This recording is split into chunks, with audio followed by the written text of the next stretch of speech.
আরিয়ানের আয়ু বেশি দিন নেই, তো এটুকু বলতে পারি। হাসছে দেখো, আমি যখন থেকে শুনেছি আমার খাওয়া দাওয়া বন্ধ হয়ে গেছে।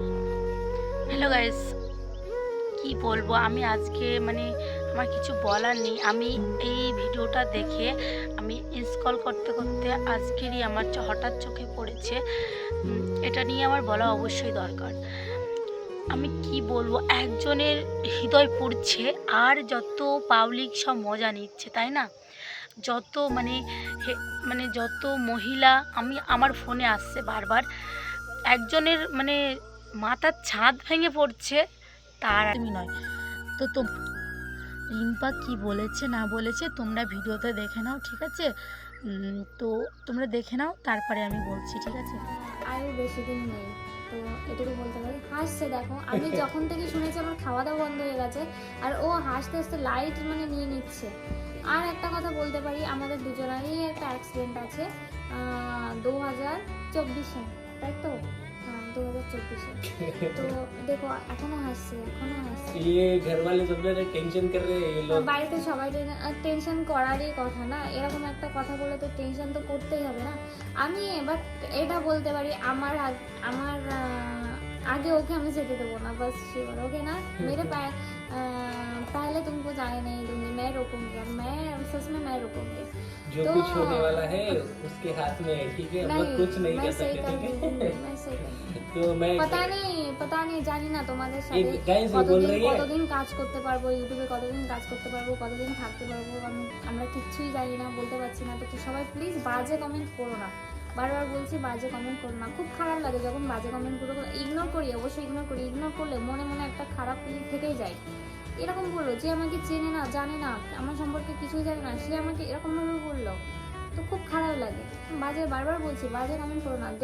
দেখতে ভালো লাগে না, দেখো না, ইগনোর করে যাও, কোনো ব্যাপারই না। আমরা এসে কিছু করতে চেষ্টা করছি, কিছু করার জন্য। আর তোমরা এরকম বাজে বাজে কমেন্ট করে মানে আমাদের মাইন্ডটাই পুরো চেঞ্জ করে দাও। মানে এত মেহনত করি, তারপরে মানে বাজে কমেন্টগুলো দেখলে মন থেকে মানে মনটাই ভেঙে যায় যে। सो गाइस, आप लोग टेंशन लेने की जरूरत नहीं है, जो होगा देखा जाएगा, सब कुछ उसके हाथ में है। ये बहुत टेंशन ले रही है बाबा रूपा सब लोग, मैं तो लाइट ले रहा हूँ, ठीक है? বাড়িতে আমার বাবা মা সবাই খুব টেনশন নিচ্ছে। तो उसका प्रॉब्लम, उसका वो भी बोला कुछ मतलब होगा, सही होगा, वो भी बोला মানে ঠিক হয়ে যাবে সেটাও मैं तो বলেছে। एक्चुअली जाने वाला ही नहीं था, रूपा ने जबरदस्ती किया, चलो चलो चलो। तो अच्छा हुआ ना। हम ये ले बात गए। भी बोला बोला कि वो आना नहीं चाह रही थी, मैं जबरदस्ती लेके जा गया हैदराबाद से इधर तक, हैदराबाद से भी मैं जबरदस्ती मतलब लेके आया, मेरे लिए आया। ये बात तो वो भी बोला। तो ये पहले विश्वास नहीं कर रही थी बोल के मैं बोला, मैं स्टार्ट অ্যাক্সিডেন্ট হওয়া, গাড়া পোতা কলা তলায় অ্যাক্সিডেন্ট হয়েছে।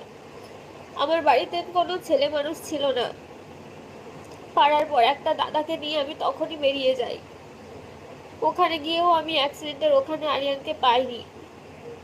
তখনও রাস্তায় যখন ছিলাম থানা থেকে ফোন করে বলল যে হসপিটালে আছে। তারপর হসপিটালে গেছি, তখনও আমি জানি না যে ও আর নেই। ওখানে আমাকে কেউ বলেনি। আমি ওকে ডাকছি, বুকে হাত দিয়ে এই করছি, ডাকছি আরিয়ান আরিয়ান বলে। ওর বুকে হাত দিলাম, বুকে কান পেতে দেখছি নিঃশ্বাস নিচ্ছে কিনা, পেটে সব জায়গায় হাত দিচ্ছি, ডলছি। তারপর ওনারা ইশারা দিল যে নেই, জায়গায় ডেথ। অনেকে বলছে যে ওর সাথে আমার ঝামেলা চলছিল, ওর সাথে আমার কোনো ঝামেলা চলছিল না। একটা সংসারে থাকলে যেমন স্বামী স্ত্রীর ঝামেলা হয় ওটাই। আমি 9 মাস কি 6 মাস ও যখন ছিল না ঠিকঠাক ভিডিও দিইনি, এর জন্যই দিইনি যে আমার ইউটিউব সম্পর্কে আমার ভালো জানা নেই, আর আমার একা দিতে ভালো লাগতো না। আরিয়ান থাকলে ভালো লাগতো, যে আরিয়ানের সাথে ভিডিও দেব, একা থাকতে ভালো লাগতো না ভিডিও দিতে, তাই আমি ভিডিও দিইনি।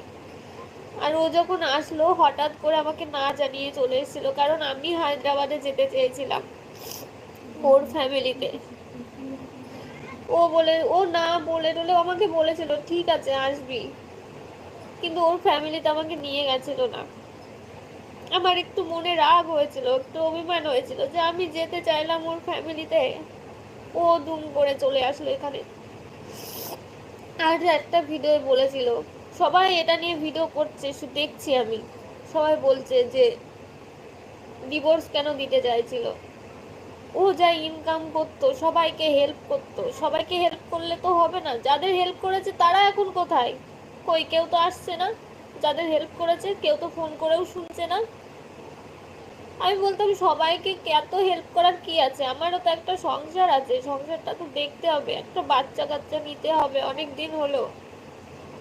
এর জন্য আমার ওর সাথে একটু রাগারাগি হতো, তাছাড়া কিছু না।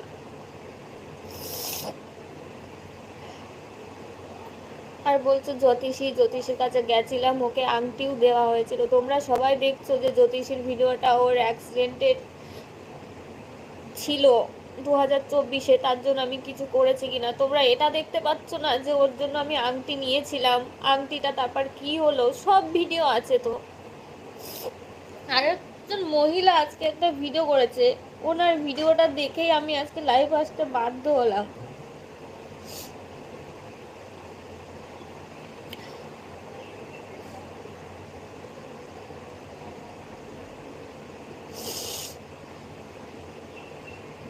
আরে মানুষটা মানে মরে গিয়েও বেঁচে থাকতেও লোকের কথা শুনেছে, মরে গিয়েও লোকের কথা শুনছে। অনেকে বলছে আমার ভিডিও আপলোড হচ্ছে, আমার ফেক আইডি আছে ইউটিউবে। আপনারা ভালো করে দেখুন, আমার এই 2টো চ্যানেল ইউটিউবে। ইনি যে ভিডিও করেছে,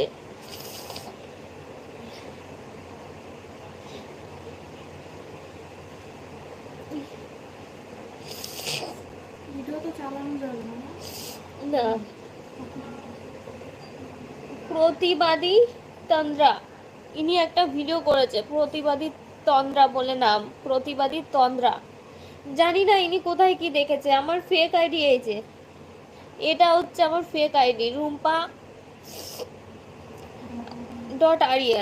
রুম্পা.আরিয়ান, এটা হচ্ছে আমার ফেক আইডি। এটা থেকে ভিডিও পোস্ট হচ্ছে, আমার আইডি থেকে কোনো ভিডিও পোস্ট হচ্ছে না।